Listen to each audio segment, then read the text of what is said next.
చాలామంది భక్తులకు ఒక సందిగ్ధం, హనుమాన్ జయంతి ఎప్పుడు, హనుమాన్ విజయోత్సవ దినం ఎప్పుడు, హనుమంతుని జన్మతిథి చైత్రమాసంలోనా వైశాఖ మాసంలోనా ఎప్పుడు చేసుకోవాలి అనే అనుమానం చాలామందిలో కలుగుతోంది.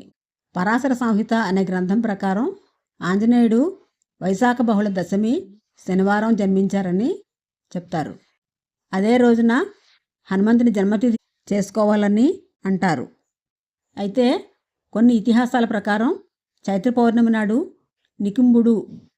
నికుంభుడు తదితర రాక్షసులను సంహరించి హనుమంతుడు విజయం సాధించినట్లు కనిపిస్తుంది.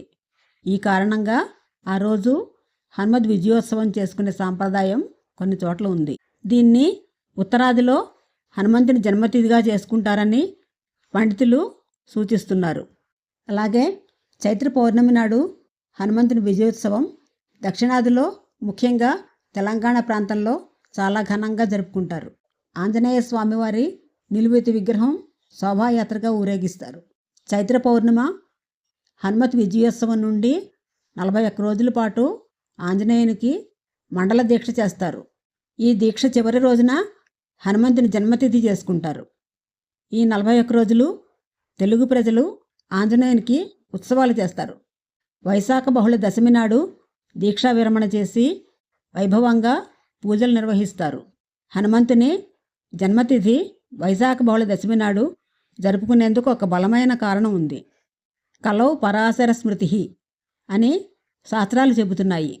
వైశాఖే మాసి కృష్ణాయాం దశమ్యాం మందవాసరే పూర్వభాద్ర ప్రభూతాయ మంగళం శ్రీ హనుమతే అని చెప్పబడింది. దీని ప్రకారం వైశాఖ మాస బహుళ దశమి నాడు హనుమంతుని జన్మతిథి జరుపుకుంటారు. ఈ రోజున హనుమాన్ చాలీసా, ఆంజనేయ స్తోత్రాలతో స్వామిని స్తుతిస్తే అనుకున్న కార్యాలు దిగ్విజయంగా పూర్తవుతాయని పండితులు సూచిస్తున్నారు. ఓం రామదూతాయ నమః. లోకా సమస్తా సుఖినో భవంతు. జై శ్రీరామ్.